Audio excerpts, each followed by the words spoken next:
हैं विमर्श news live. इस समय आप जुड़ गए विमर्श न्यूज़ के फेसबुक पेज से। समय हो गया है शाम 5 बजे का। शाम 5 बजे दिन भर की 5 बड़ी खबरों के साथ हम हाजिर होते हैं। खबरों पर चर्चा करने के लिए एक विशेष अतिथि के तौर पर हर रोज़ हमारे साथ कोई न कोई रहता है। आज चक्रवर्ती अशोक प्रियदर्शी सामाजिक राजनीतिक विश्लेषक के तौर पर उनकी पहचान है।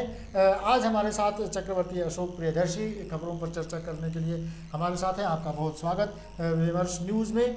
पहली खबर हम आपको बताएं, कोरोना के पर चर्चा होने से पहले अभी अभी मुख्यमंत्री नीतीश कुमार की कैबिनेट की मीटिंग खत्म हुई है और उसमें एक ऐलान हुआ है कि 19 तारीख की जो सरकारी छुट्टी थी मुहर्रम के लिए, अब उसको 20 तारीख कर दिया गया है। ये सरकारी घोषणा है, तो ये जो कि आम लोगों से जुड़ी हुई खबर है कि अब 20 अगस्त को मुहर्रम के लिए सरकार की तरफ से जो छुट्टी दी गई थी सरकारी छुट्टी, वो 19 को ना होकर 20 अगस्त को होगी। ये एक सूचना के तौर पर देते हुए हम बढ़ते हैं कोरोना अपडेट की ओर। ये मास्क तो हमने इसलिए पहन रखा है कि आपको ये बताते चले कि कोरोना का संकट अभी खत्म नहीं हुआ है, इसलिए कोरोना से बचने के लिए और सजग और सतर्क रहने की ज़रूरत है। मास्क जरूर पहनिए, भीड़ भाड़ के इलाकों में मत जाइए ज़्यादा ज़रूरी नहीं हो तो, और कोरोना के लिए जो गाइडलाइन जारी हुए हैं उसका पालन करिए। ये मास्क आपसे बातचीत करने के लिए हम उतार रहे हैं, ये बताते हुए कि पिछले 24 घंटों में 154 दिनों में ये पहला दिन है कि आज कोरोना पिछले 24 घंटों में कोरोना के मरीज बहुत कम मिले हैं।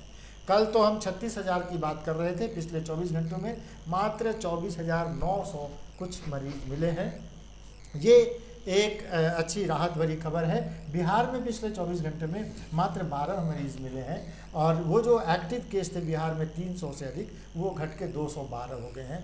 तो कहना नहीं होगा कि ये अच्छी खबरें आ रही हैं। कोरोना संकट अब धीरे धीरे टलने लगा है, लेकिन जब तक ये पूरी तरह से ये समाप्त नहीं हो जाता या कोरोना का संकट खत्म नहीं हो जाता, मास्क जरूर पहनिए, मास्क के बिना घर से बाहर मत निकलिए। बढ़ते हैं आज की पहली खबर की ओर। ये दो कोरोना का संक्रमण का जो हर रोज़ हम इस पर कुछ थोड़ी बहुत चर्चा कर लेते हैं, और आज की पहली खबर हमारी ये है कि तालिबान के कब्जे में अफ़गानिस्तान है और अफ़गानिस्तान में हालात बद से बदतर होते जा रहे हैं।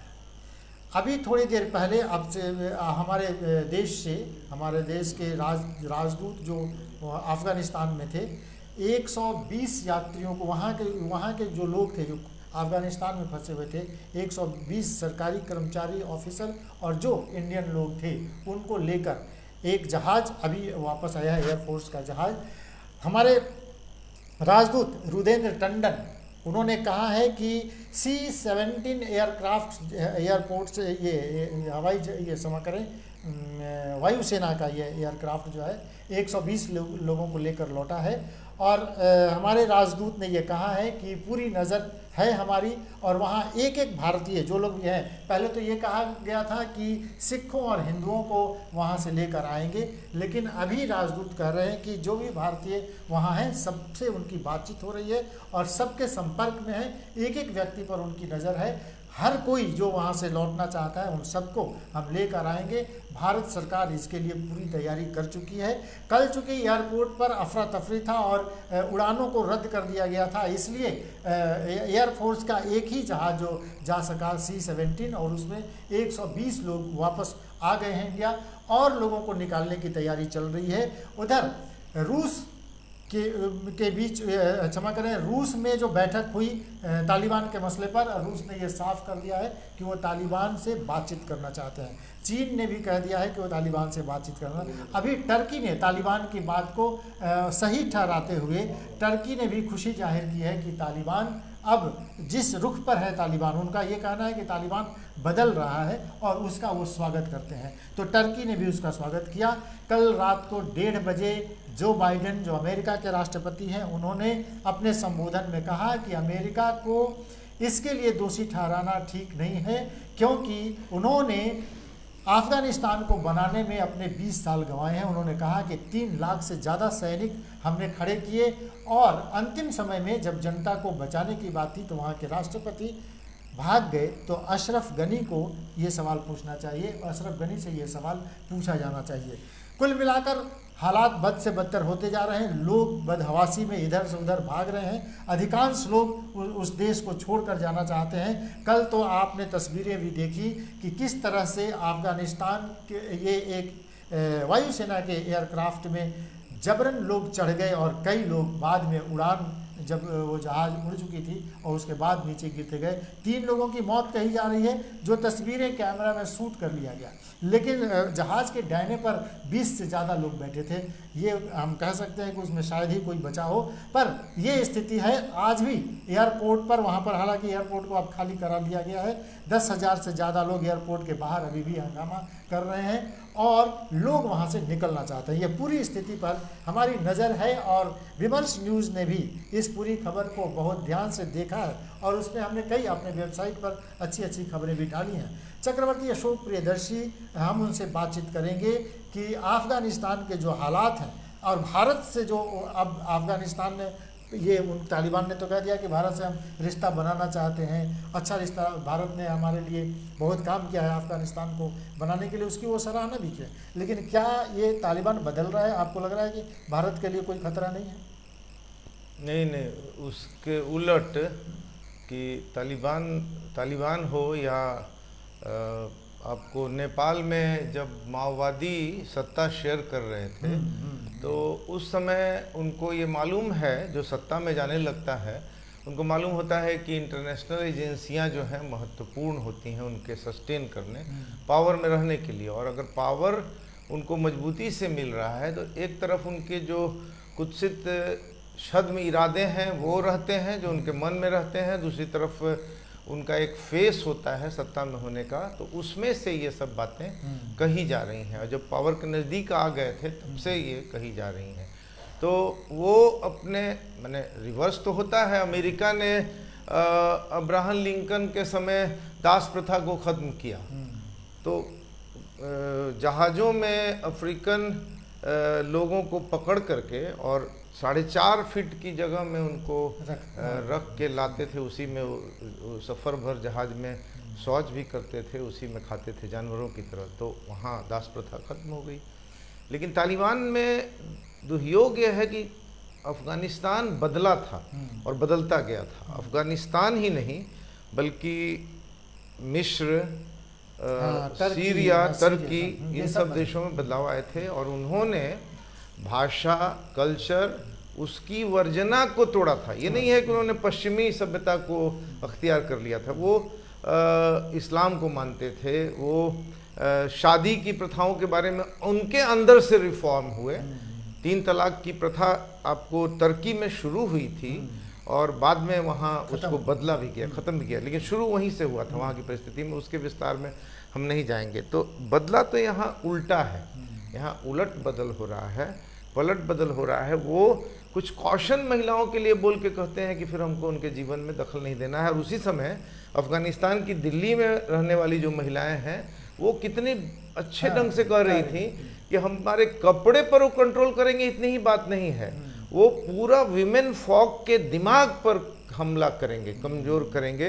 तो इस तरह से अफ़गानिस्तान का ये जो परिवर्तन है उसमें तो सबसे पहली बात है कि उसने अपने देश की इमर्जिंग, उभर रही, संभावना युक्त महिला आबादी को, जो आधी आबादी है, उसको उसके बारे में जो भी नज़रिया उदारता के बावजूद रखा है, तो अफ़गानिस्तान की वह शक्ति क्षीण होगी, कमज़ोर होगी, उसका दर्जा द्वयम होगा। इस्लाम में विधिवत जमायत इस्लामी हिंद के लोग पुस्तिकाएं निकालते हैं तो बताते हैं कि उसका रोल दोयम है, सेकेंडरी है, और उसका दर्जा सेकेंडरी है। और वो इस्लाम उनके दर्जे को निश्चित करता है, उसकी गारंटी करता है, लेकिन दोयम स्थापित करके। तो अगर वो बेटर इस्लाम भी वो इस्तेमाल करेंगे तो औरतों का दर्जा ये करेंगे तो परिवर्तन आएगा, ऐसी बात नहीं है। आप अगर आगे नहीं वो ये चर्चा यही चल रही थी कि कल जो तस्वीरें आ रही थी कि तालिबान में वो कह रहे हैं कि महिलाओं को काम करने देंगे और उनको पढ़ने भी देंगे, लेकिन ब्यूटी पार्लर्स के बाहर जो लगे बोर्ड थे उन सबको काले रंग में उन्होंने रंग दिया। तो उन्होंने तो दिखा दिया कि वो क्या करने जा रहे हैं। और वहाँ से जो लौटी महिलाएं हैं वो कह रही हैं कि वहाँ हालात बहुत ख़राब हैं। और एक महिला ने तो रोते हुए कहा कि ये हमारा दुर्भाग्य है कि हमने अफ़गानिस्तान में जन्म लिया। तो ये चीज़ें बता रही हैं कि अफ़गानिस्तान में महिलाओं के लिए स्थिति ठीक नहीं है। आप कुछ और कह रहे थे, नहीं उसमें मेरा एक सवाल आपसे ये था कि पाकिस्तान ने जो कहा कि वहाँ के लोगों ने गुलामी की जंजीरें तोड़ दी, और चीन भी बहुत खुश हो रहा है कि चलिए तालिबान वहाँ आ गया, अब वहाँ पर अब सब कुछ अच्छा हो जाएगा। आपको लगता है कि पाकिस्तान और चीन को कोई खतरा नहीं है तालिबान से? देखिए, इससे सीधे तौर पर जो असर पड़ता है वो उलट, ये जो कीचड़ है वो उलट उनके कपड़े को गंदा करता है। मैंने कहा कि अफ़गानिस्तान के हित में नहीं है औरतों का आधा होना, उसी तरह से पाकिस्तान में पर्दा प्रथा है। एक बार मैं भारत के बाहर केवल पाकिस्तान गया हूँ, ठीक है, और बहुत ही शिद्दत से समझने की कोशिश की है।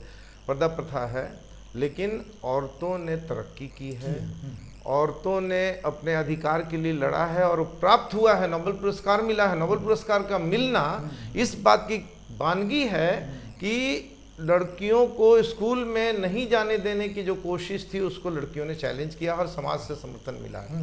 तो ये सब, जैसे पाकिस्तान ने इसको कहा है कि लोगों के दिमाग स्वतंत्र हो रहे हैं, किससे? तो वो बोले नहीं है, पश्चिमी सभ्यता से। तो पश्चिमी सभ्यता से स्वतंत्र हो रहे हैं, तो इससे पाकिस्तान में भी जो लड़कियों ने अपने को, क्योंकि पश्चिमी सभ्यता की यह बात पहले से नहीं थी, सदियों से नहीं थी, उसने भी हासिल किया है कि औरतें वर्जना से बाहर आई हैं। विक्टोरिया युग की महिलाओं का तो एक अंग भी नहीं देखा जाता था। रविंद्रनाथ टैगोर की रचना में ये बात आई है, एक अंग दिखाई पड़ गया, उनका पैर का भी हिस्सा। तो क्या है कि पर्दा तो था उनके यहाँ भी, तो इस बल्कि हमारे यहाँ एंसेस्ट्रली ट्रेडिशनली वो नहीं था, और लोगों के आँख में दोष नहीं था। घाट पर लोग नहाते थे और आँख में दोष नहीं था, कोई देखता नहीं था उस तरफ। लेकिन ये कह रहे हैं कि उनके यहाँ ये दबाव है, तो सबसे पहले उन पर असर पड़ेगा। चीन पर कैसे असर पड़ेगा? चीन में डेमोक्रेसी है नहीं, तो जितनी बगावतें हैं, जहाँ आवाज़ अभिव्यक्त करने के अवसर नहीं होते हैं, वहाँ बगावतें बड़ी होती हैं। तो चीन के एक किनारे से मैंने इस्लाम के पंथ के मानने वाले एक कौम के लोग जो हैं वो लोग बगावत कर रहे हैं। चीन में खुद हमेशा ही तिब्बत बगावत कर रहा है। इसी तरह से पाकिस्तान में सिंध और बलूचिस्तान के लोग बगावत पर हैं। पाकिस्तान में तो ऐसा है कि भाषा के चलते पाकिस्तान ने आधा गंवा दिया, और बाकी भी केवल वो पंजाब प्रांत का जो विस्तार है, तो इस डोमिनेंस की वजह से, तो इसमें से हम ये कह रहे हैं कि यह तो उल्टा अपने ऊपर पड़ेगा। तो ये देखिए, हमेशा ही जो शासकों का व्यू होता है, शासकों की जीत होती है, वह हमेशा ही जनता की नहीं होती है। डेमोक्रेसी में कई बार होता है, बहुधा होता है, लेकिन अन्य तंत्रों में नहीं होता है। इसलिए यहाँ अफगानिस्तान में शासन संरचना में जो बदलाव आए हैं, खुद अफगानिस्तान के विरुद्ध हैं, खुद पाकिस्तान के विरुद्ध हैं, और जब से जो सबसे नज़दीक उनसे समर्थन कर रहा है, अपने डिफेंस मैकेनिज्म में अन्य जो देश हैं वह अगर अफगानिस्तान के इस घटनाक्रम में साथ हैं, इस तरह से रशिया, तो रशिया को भी अफगानिस्तान के मसले में, आप इंदिरा गांधी शासन में थी, और अबू का एक सुंदर सा कार्टून था कि अफगानिस्तान का कांटा बाघ रोपी ब्रेजनेव के पैर में फंसा हुआ है, इंदिरा गांधी उसको निकाल रही हैं, सहला रही हैं, आप याद करें।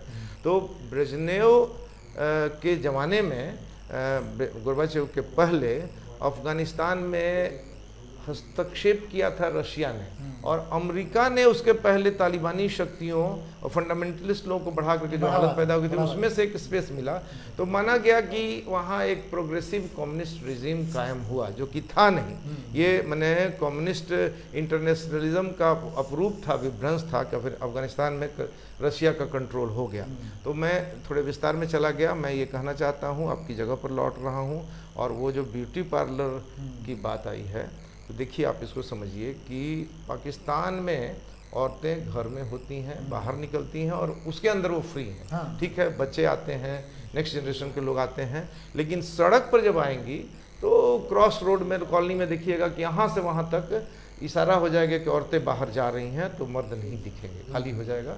लेकिन उसके बावजूद उसके अंदर वो स्वतंत्र थी। तो उन्होंने उस समय, उनके शौहर कहते थे कि हमारी बीवियाँ जो हैं वो दो खर्चा बढ़ा देती हैं। उसमें एक था वो मेकअप का, ठीक है, तो जो लड़कियां महिलाएं अंदर रहती हैं उनका भी पुरुषों से संसर्ग है, तो वो अपने सौंदर्य प्रदर्शन अपने अच्छा ब्यूटी पार्लर क्या है या ब्यूटी कॉन्टेस्ट क्या है उसको आज के ज़माने में उस तरह से नहीं देख सकते हैं, तौबा तौबा ऐसे नहीं देख सकते हैं, बल्कि ब्यूटी पार्लर और ब्यूटी कॉन्टेस्ट की वजह से लड़कियों में जैसे हमको अपने शरीर के, अपने एनाटॉमी के, अपने स्वास्थ्य के, अपने त्वचा की चिंता उम्र बढ़ने के साथ होती है, तो लड़कियों में अपने सौंदर्य, सौष्ठव, अपने शारीरिक बनावट, अपने बायोलॉजिकल स्ट्रेंथ हम इससे आगे बढ़ा दे रहे हैं, उनके एनाटॉमिकल स्ट्रेंथ सब से इसका संबंध है। तो वो बहुत निगेटिव चीज़ नहीं है जिसको ये लोग कर रहे हैं, तो इतना उनके माथा में ही नहीं आएगा तो कैसे वो डेमोक्रेटिकली काम करेंगे। इतना हाँ, बात तो ये उनके अफगानिस्तान में महिलाओं को लेकर सबसे ज़्यादा, महिलाओं पर सबसे ज़्यादा संकट है, और ये संकट खाली अफगानिस्तान में नहीं रहेगा। अफगानिस्तान के उत्तरी प्रांतों में जिस तरह से तालिबान ने हथियार के बल पर कब्जा किया है, और वो पाकिस्तान के बिल्कुल करीब वाले प्रांत हैं, तो ये कहना नहीं होगा कि अब तो उनके पास हथियारों का जखीरा है, पूरी सरकार को उन्होंने अपने कब्जे में कर लिया, तो हथियार भी उनके पास बहुत हैं। तो उत्तर के इलाकों में जो प्रांत हैं जो बिल्कुल पाकिस्तान और चाइना से सटे हैं, वहाँ तो खतरा बिल्कुल बरकरार है। ये चाइना और पाकिस्तान के लिए बहुत अच्छी खबर नहीं है, ये अलग बात है कि वो खुश हो रहे हैं। बढ़ते हैं आज की दूसरी खबर की, और दूसरी खबर है पेगासस मामले की सुनवाई करते हुए सुप्रीम कोर्ट ने आज केंद्र सरकार को नोटिस जारी किया है। सुप्रीम कोर्ट ने केंद्र सरकार को कहा है कि 10 दिन के भीतर उनकी नोटिस का जवाब दें। असल में याचिकाकर्ताओं ने सरकार से पूछा था कि वो ये बताएं कि ये पेगासस सॉफ्टवेयर जो है, स्पाईवेयर, खरीदा गया कि नहीं खरीदा गया, और अगर खरीदा गया तो इसका उपयोग किस पर किया गया, क्या सरकार रक्षा मामलों के अलावा भी दूसरे लोगों की जासूसी करने के लिए इस सॉफ्टवेयर का, इस स्पाईवेयर का उपयोग कर रही है। ये पूरा जवाब याचिकाकर्ताओं ने सरकार से मांगा। आज सुप्रीम कोर्ट ने याचिकाकर्ताओं के इस प्रश्न का जवाब केंद्र सरकार से मांगा। हालांकि केंद्र सरकार की तरफ से मामले की अपनी दलील देते हुए उनके वकील ने ये कहा कि सरकार ने कोई जासूसी नहीं की है और ना ही इस तरह का कोई सॉफ्टवेयर सरकार ने खरीदा है या इसके लिए कोई पेमेंट कहीं पर किया है। तो ये एक महत्वपूर्ण बात है कि आज सुप्रीम कोर्ट ने 10 दिनों के भीतर केंद्र सरकार से जवाब मांगा है, और पेगासस मसले पर अब सरकार को जवाब देना होगा। ठीक है, ये पेगासस मामला है, मैं कहीं भी आपके साथ पहली बार शेयर कर रहा हूँ, और ये मसला बहुत दिनों से लगातार पूरे संसद सत्र में ही ये मसला बना रहा। तो ये ठीक है, सरकार को डॉक में लाने के लिए ये बताया जाए कि बहुत कुछ हुआ, लेकिन ये बहुत कुछ जो है ना, वह इसके बारे में हम उद्धृत कर रहे हैं किसी दूसरे के लिखे हुए पंक्ति को कि टिप ऑफ आइसबर्ग, बर्फ के जखीरा पर से एक चुटकी उठाया हुआ चीज़ है। अर्थात लोगों के जीवन पर, लोगों की गतिविधियों पर, विरोध के जीवन पर सरकार का जितना दखल है उसमें इस मामले का हिस्सा बहुत ही छोटा है, लेकिन ये एक नया मामला है और इसका विस्तार होते चल ऑब्जेक्शनेबल है, लेकिन इसका मतलब ये नहीं है कि यह हट गया या इसके बारे में रहस्योद्घाटन हो गया तो हम मान लेंगे कि हमारे नागरिक फ्री हैं, बल्कि वो ज़माने में जो फ्यूडल ज़माना था, गांव के गांव, नागरिक के नागरिक स्वतंत्र होते थे। जब स्टेट वहाँ दखल देती थी तब तो बुरी तरह से परास्त करती थी, लेकिन आमतौर पर लोग लिबरेटेड थे। लेकिन ये मॉडर्न डेमोक्रेटिक स्टेट जहाँ एक एक आदमी की एक एक जानकारी, उसका राशन कार्ड, उसकी गरीबी, उसका मूवमेंट, अब आने वाले दिनों में जो चिप्स के साथ आपको आइडेंटिटी कार्ड मिलेंगे, हालांकि उसमें भी बहुत लैकुना है। ये जो बहुत ज़्यादा बात होती है कि हम लोगों को आधार प्राप्त है, तो एक एक आदमी के पास कई आधार भी हैं, और इंटेलिजेंस वाले लोग तो तुरंत एक आधार तैयार करवाते हैं। तो ऐसा नहीं है कि वो पक्का है। तो हम केवल ये कह रहे हैं कि टिप ऑफ आइसबर्ग है, लेकिन ऑब्जेक्शनेबल है। सुप्रीम कोर्ट इसमें पड़ी है तो उसकी हार नहीं होनी चाहिए, हम चाहेंगे। इसका हम इसको डाइल्यूट करने के लिए नहीं कह रहे हैं, हम केवल ये कह रहे हैं कि सरकार लोगों के जीवन पर दखल देती है, और पेगासस भी दखल है। और सरकार अगर कहती है कि हमने नहीं किया है तो वो बजटरी रूप से कहीं किसी को प्रूफ करना होगा। बजटरी रूप से प्रूफ नहीं किया जा सकता है, इसलिए कि सरकार के गोपनीयता के बहुत सारे अवसर अभी भी इस सूचना के अधिकार के मौके में हैं, जिससे कि वो चीज़ों को गोपनीय रख सकते हैं। और इस वजह से उनका कहाँ से फंडिंग होगा कहाँ से, किस फंड से? कई जगह सरप्लस फंडिंग का माने अनलिमिटेड विड्रॉइंग राइट जो कहा जाता है, तो रशिया में ये केजीबी के सभी लोगों को और इसके साथ साथ पॉलिट ब्यूरो के मेंबर को था, जैसा कि ब्रेजनेव ने प्रेस्ट्रोइका में लिखा। लेकिन हमारे यहाँ उस बड़े पैमाने पर नहीं है, करप्शन है बड़े पैमाने पर, लेकिन ये अनलिमिटेड विड्रॉइंग राइट वाले लोग हैं जिनको किसी भी मिशन इम्पॉसिबल के लिए तो पैसा कहीं से भी लग सकता है। ये Tushar Mehta, general Tushar Mehta, solicitor general जो हैं, उन्होंने ये कहा है कि सरकार ने इस तरह का कोई, और जो हमने हलफनामा दायर किया है, जो दिया है कोर्ट को, ये पूरी जानकारी है और वो पर्याप्त है। इससे ज़्यादा इस मामले में कुछ भी नहीं है। सुप्रीम कोर्ट ने पूरे मामले को देखा है, हालांकि एक नोटिस जारी करके पूरी जानकारी मांगी है, लेकिन ये मीडिया रिपोर्ट के आधार पर ये पूरे देश में ये बवाल मचा था। उसमें राइटर के द्वारा और वाशिंगटन पोस्ट के द्वारा और कई उसके द्वारा जारी किया गया। लेकिन अभी तक विपक्ष ने, जो लगातार ये कहा जाता रहा है केंद्र सरकार की तरफ से कि विपक्ष के पास अगर कोई उदाहरण है, अगर उनके पास कोई साक्ष्य है तो वो साक्ष्य दें। विपक्ष ने अभी तक कोई साक्ष्य नहीं दिया है और इस मसले पर अब सुप्रीम कोर्ट में अब तो एक सुनवाई और होने वाली है। अभी देखना होगा कि सुप्रीम कोर्ट में केंद्र सरकार ने जवाब दिया वो क्या है और क्या अब जो याचिकाकर्ता है उससे संतुष्ट हैं। बढ़ते हैं अगली खबर की ओर। आज हमारी दूसरी खबर भी कोर्ट के एक बड़े फैसले पर आधारित है। ये आज सबरीमाला मंदिर पर केरल के हाईकोर्ट ने एक बहुत बड़ा फैसला सुनाया।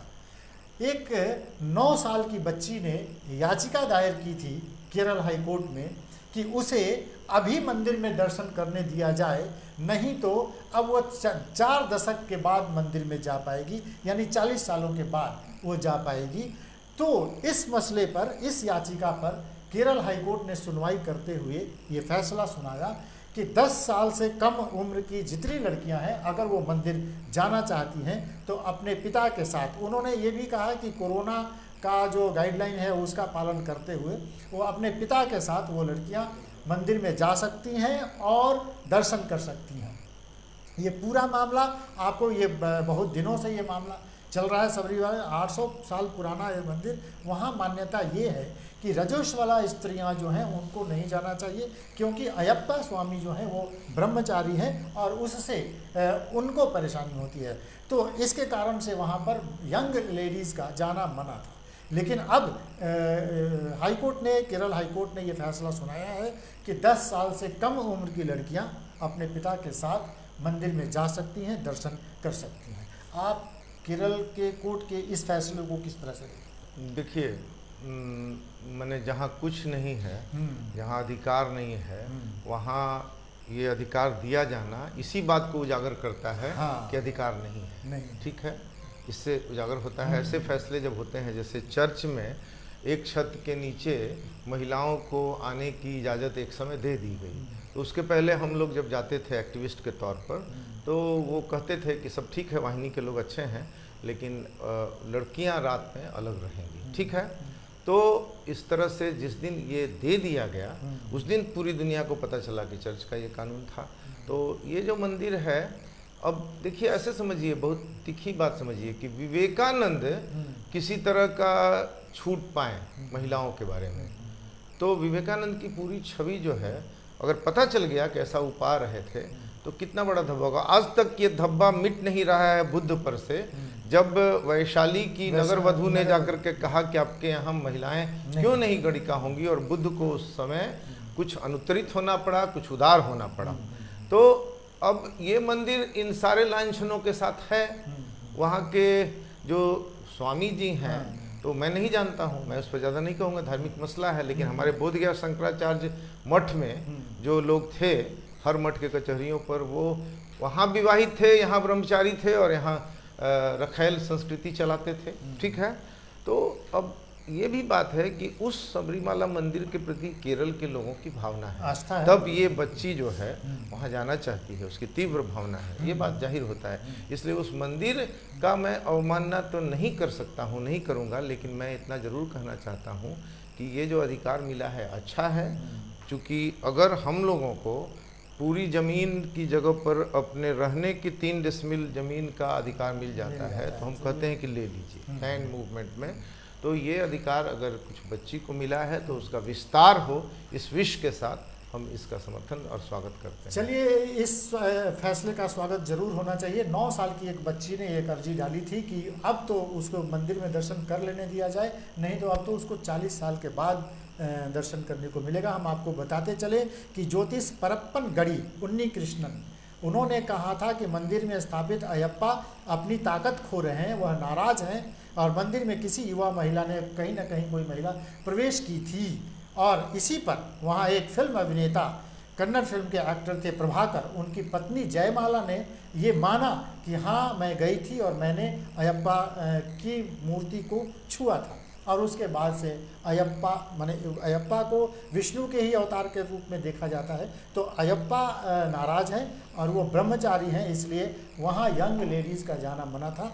ये चलिए, हाईकोर्ट ने ये फैसला सुनाया कि 10 साल से कम उम्र की लड़कियां अब अपने पिता के साथ उस मंदिर में दर्शन करने जा सकती हैं। अच्छा रविरंजन जी, जयप्रकाश जी की पत्नी प्रभावती जी जब अमेरिका गए जेपी तो उन्होंने ब्रह्मचर्य व्रत ले लिया और जीवन भर वो ब्रह्मचर्य व्रत निर्वाह करती रहीं और पत्नी व्रत निर्वाह करती रहीं, ठीक है, और साथ रहीं, हम बिस्तर रहे।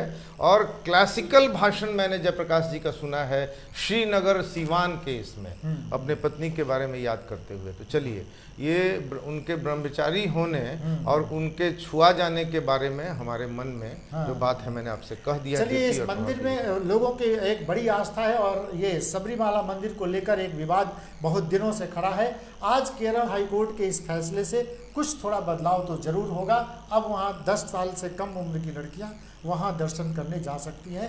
बढ़ते हैं आज तीसरी खबर की ओर। तीसरी खबर है कि अब से थोड़ी देर पहले बिहार के मुख्यमंत्री नीतीश कुमार ने भागलपुर और खगड़िया के बाढ़ग्रस्त इलाकों का दौरा किया है। उधर विरोधी दल के नेता तेजस्वी यादव ने वैशाली के बाढ़ग्रस्त इलाकों का दौरा किया। दोनों नेताओं ने आकर अपनी अपनी बात कही है। नीतीश कुमार ने कहा है कि बाढ़ की स्थिति अभी हालात थोड़े खराब हैं और इसीलिए उन्होंने लोगों को रेस्क्यू करना, उनको शेल्टर देना, उनको कम्युनिटी किचन उनके लिए चलाना, ये सब निर्देश जारी करते हुए आज उन्होंने ये कहा कि सरकार पूरी स्थिति पर नज़र रखे हुए है और नियंत्रण से बाहर अभी स्थिति नहीं है।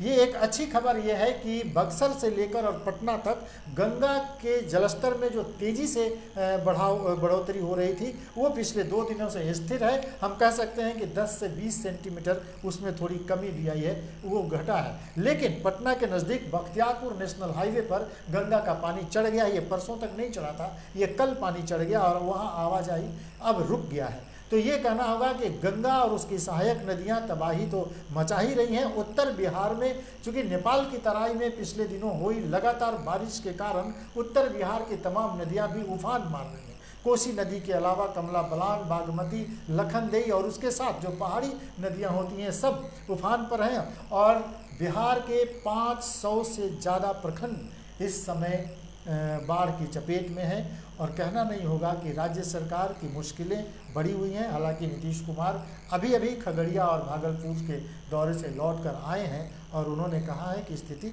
नियंत्रण में है। लेकिन पटना राजधानी का जो सेफ्टी वॉल है उसको बचाने की जो कोशिश नाइलन क्रेटिंग के जरिए और उसके जो लोहे के फाटक जो पहले बने थे, अब तो वो 1-2 ही बचे हैं, वो दिखते हैं, वो उनको बंद कर दिया गया है। और पटना में पानी ना घुसे इसके लिए जितने स्लुइस गेट हैं उन सबको बंद कर दिया गया है। तो एहतियात के तौर पर पटना राजधानी को बचाने के लिए ये कदम उठाए गए हैं। ये अच्छी बात है कि पिछले 2 दिनों में मैंने जैसा कि कहा बक्सर से लेकर पटना तक गंगा के जलस्तर में थोड़ी कमी आई है।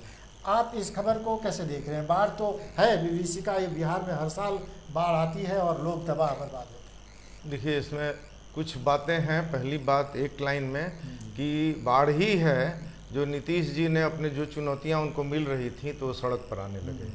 सड़क पर वो नहीं दिखते थे, वर्षों से हो गया था। हाँ, और जनता दरबार जो लगता है उसमें जो प्रोटोकॉल होता है, उसका जो कैंप लगता है बगहा में चाहे कहीं, उसमें जितना खर्च किया जाता है तो उसमें से वो लोगों के बीच में जाते थे, सड़क पर आए।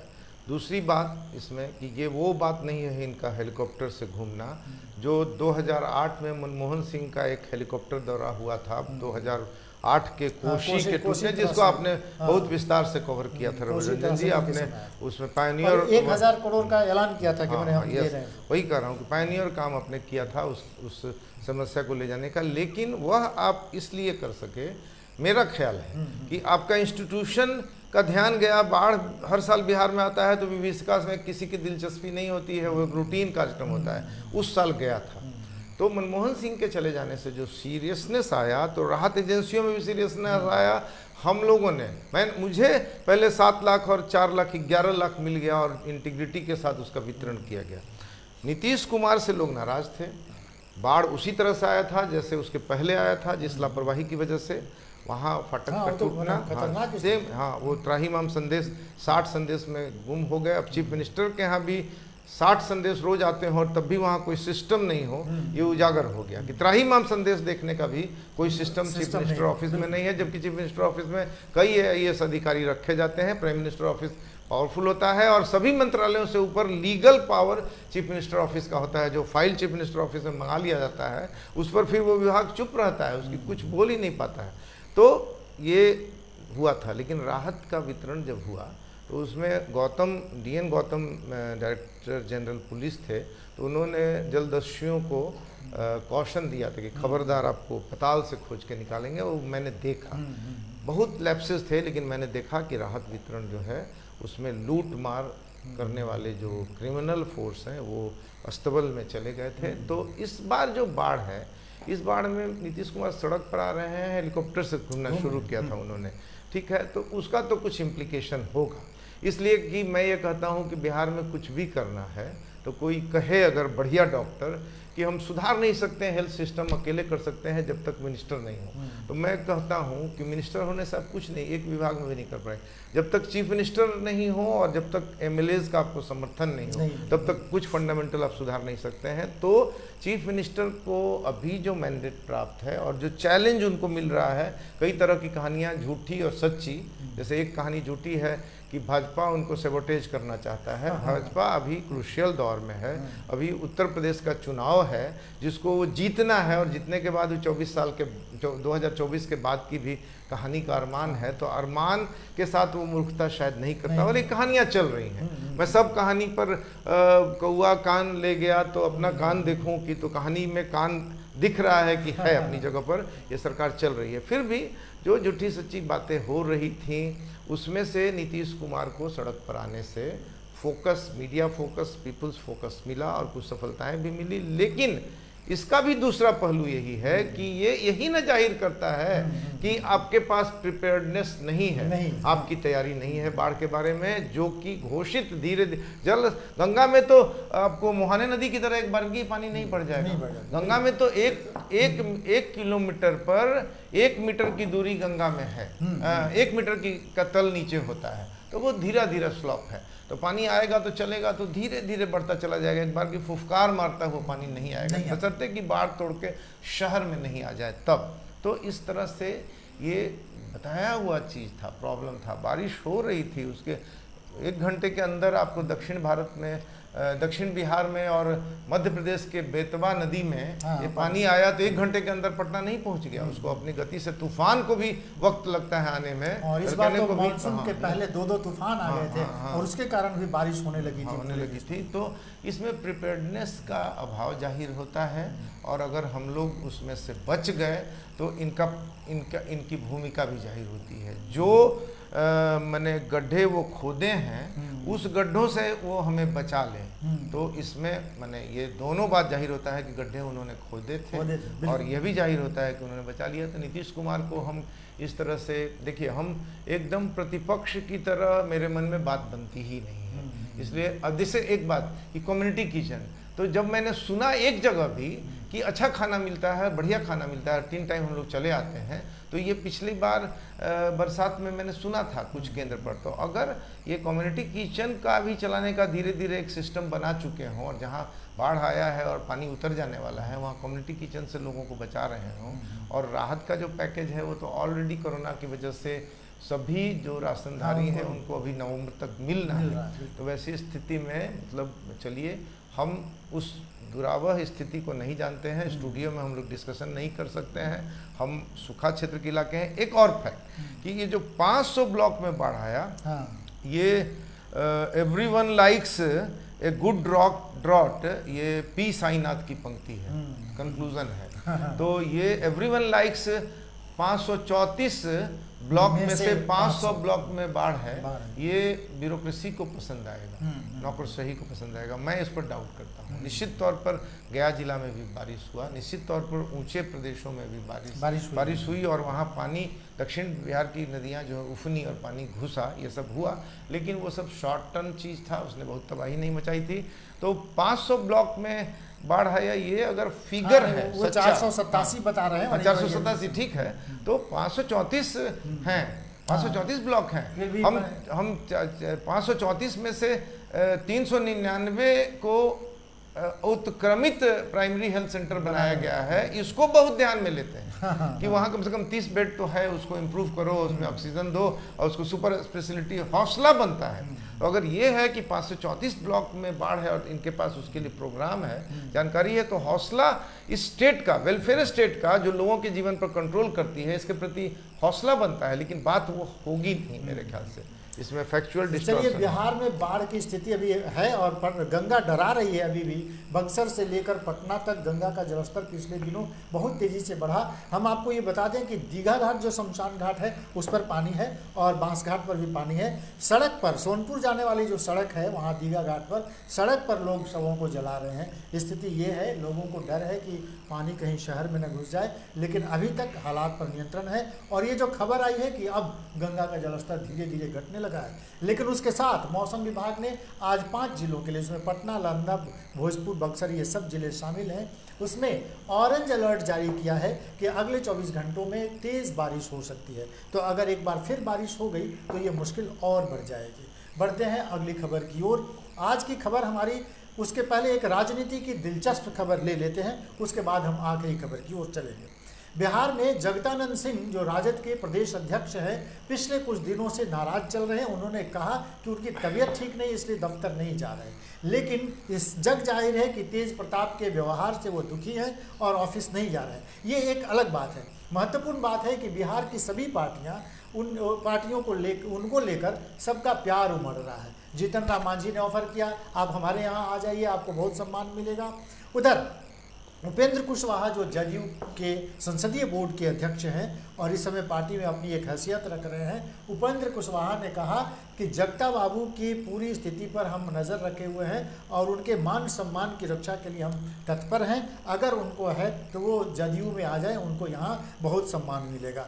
पशुपति पारस ने आज ही कहा, हालांकि उनकी अपनी ही पार्टी अभी ठीक से उसमें चिराग पासवान और पशुपति पारस के बीच एक छिड़ा हुआ है, लेकिन पशुपति पारस ने कहा कि जगता बाबू को हम सम्मान देंगे, वो हमारे पास आ जाए। अब एक जगता बाबू है, पशुपति पारस भी उनको लेना चाहते हैं, उपेंद्र कुशवाहा भी लेना चाहते हैं, हम पार्टी के जो हैं जीतन राम मांझी वो भी लेना चाहते हैं। जगता बाबू जाएं तो कहाँ जाएं? आप कैसे बिहार की इस राजनीतिक खबर को कैसे देख रहे हैं? अच्छा, पहले तो हम जोक में कहते हैं कि आना है तो हमारे पास आ जाए, मेरी कोई पार्टी नहीं है, लेकिन पीपुल में आ जाए। जगता बाबू का ये अवमानना है कि उनका सम्मान है, मैं नहीं जानता हूँ, लेकिन अगर बाजी चली है तो मैं क्यों पीछे चूकूं।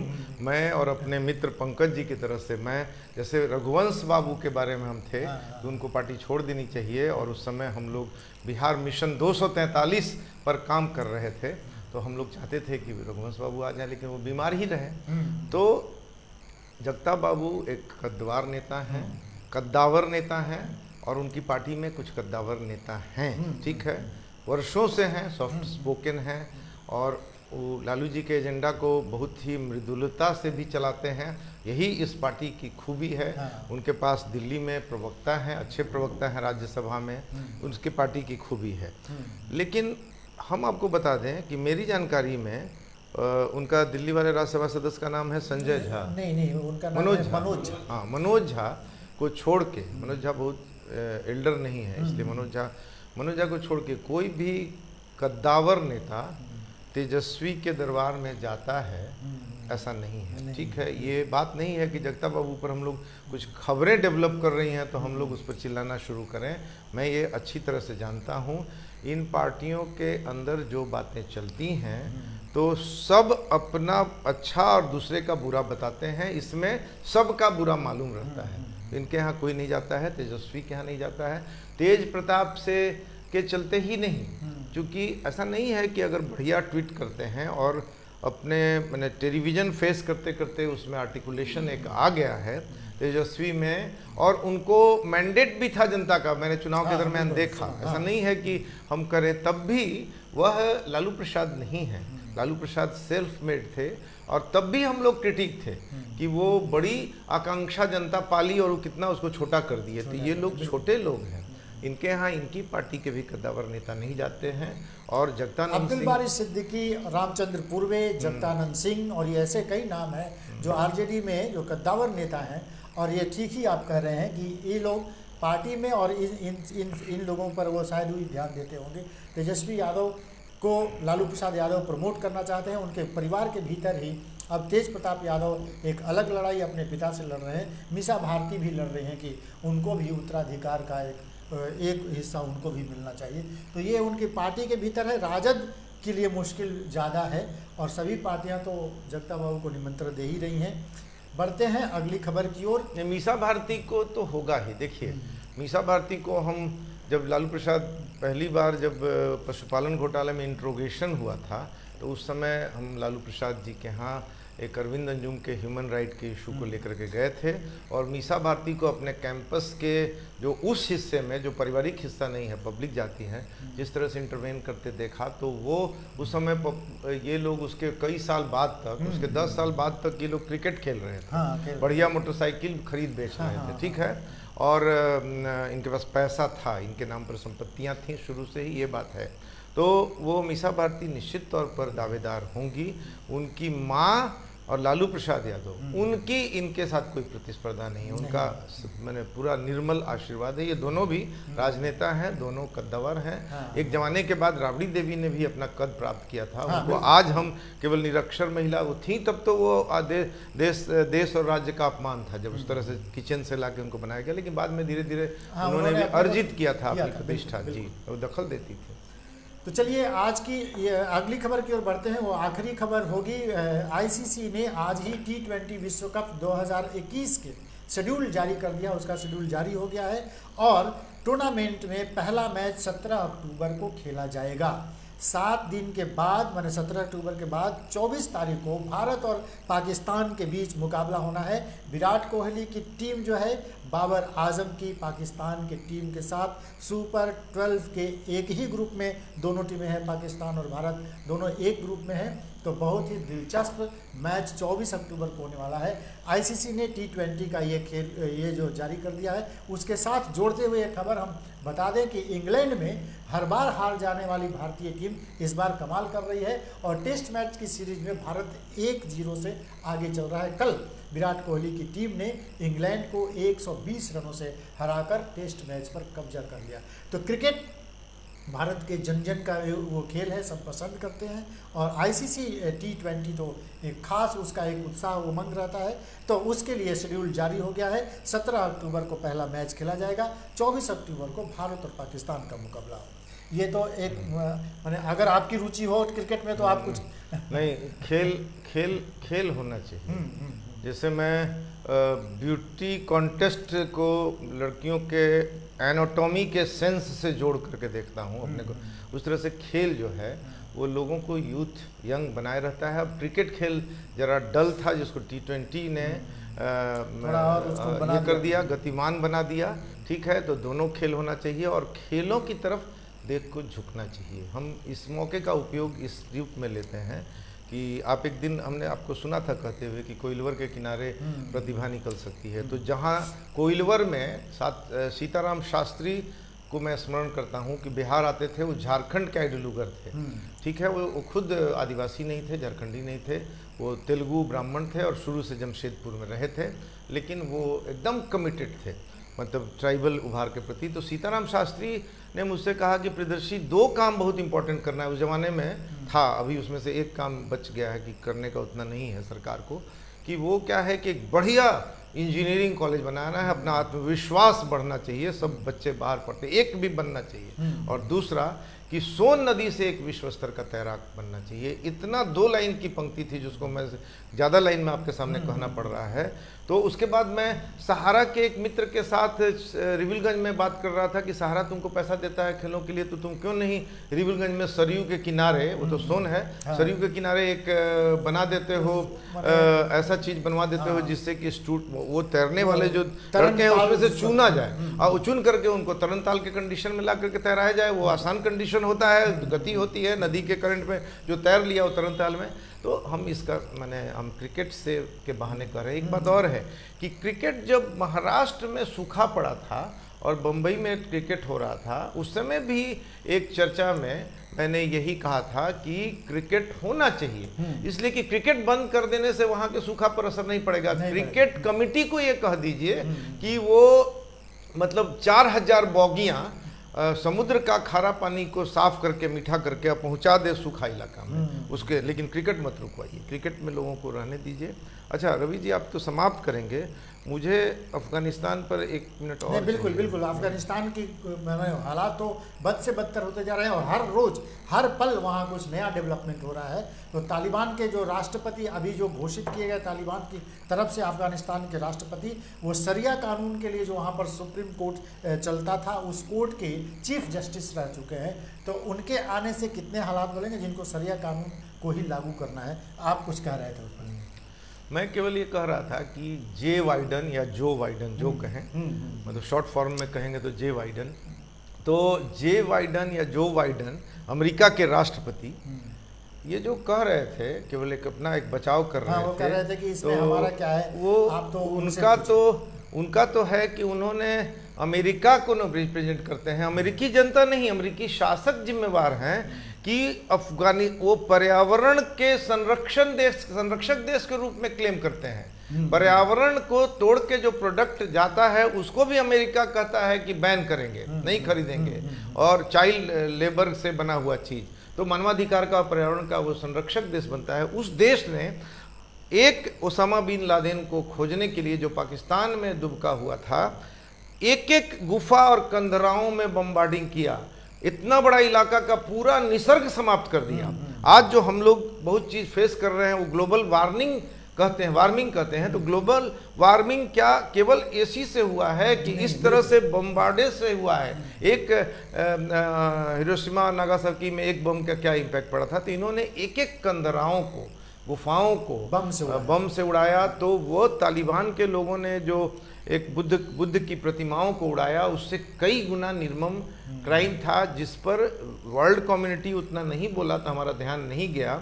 तो वो उनका कृत्य है, उसमें से तालिबान पैदा हुआ है। और अब आप उसमें माने आपकी हाथ जो है अपने ही जल रही है, ठीक है, तो ये एक अलग बात है। तो जे वाइडन को अमेरिका का शासक तालिबान का दोस्त नहीं, सारी दुनिया का दुश्मन है। अमेरिका का शासन भारत का दोस्त नहीं, सारी दुनिया का दुश्मन है।